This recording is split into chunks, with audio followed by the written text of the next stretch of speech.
ఒక కుటుంబం బాగుపడిందో నువ్వు వేసిన డబ్బులు పోనాలని చెప్తే నేను ఉరేసుకొని చచ్చిపోతా. లేకపోతే మీరేమవుతారు? మీ వైసీపీ వాళ్ళు ఏమవుతారు? ఇవాళ చంద్రబాబు నాయుడు పరిపాలనలో రాష్ట్రం ప్రశాంతంగా నిద్రపోతున్నారు. అందరూ ప్రశాంతంగా 3 పూటలు ఆనందం తింటున్నారు. నీ ప్రభుత్వంలో 3 పూటలు కాదు, 1 పూట ఆనందం తిన్నాడు కూడా లేడు. ఎక్కడ పడితే అక్కడ జనం నశింపు అయిపోయారు. రాజధానిలోనే 272 మంది చచ్చిపోయారు నీ ప్రభుత్వంలో. మరి అవి నీ హత్యలు కాదా చెప్పాలంటే? ఏంది నీ వాళ్ళకి బీపీలు పెరిగేది? బీపీలు పెరిగి ఏం పీకుతారు మీరు?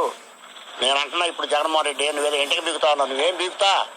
మీ వాళ్ళకి బీపీలు పెరిగి ఏం బీగుతారో వాళ్ళు వచ్చాడికి వచ్చి రమ్మని పంపించు. ఏం బీగుతారో చూద్దాం. ఇప్పుడే కాదు, వాళ్ళు రేపు అన్ని కారణాల వల్ల నీ గవర్నమెంట్ వచ్చినాకైనా పంపించు. మొన్న నీ గవర్నమెంట్ వచ్చిందిగా, ఏం చేశారు? పోలీసులు అడ్డ పెట్టుకొని జైలు వేయటం, అరెస్టులు చేయటం, లాఠీలతో కొడటం, బొక్కల్లో దంతం, చీరలు లాగటం, జాకెట్లు లాగటం, ఇవి చేయించావు నువ్వు. అరాచకమైన పనులు, న్యాయబద్ధమైన పని ఒకటి చేయించావు నువ్వు. ఎందుకు ఎదవలు మీరు?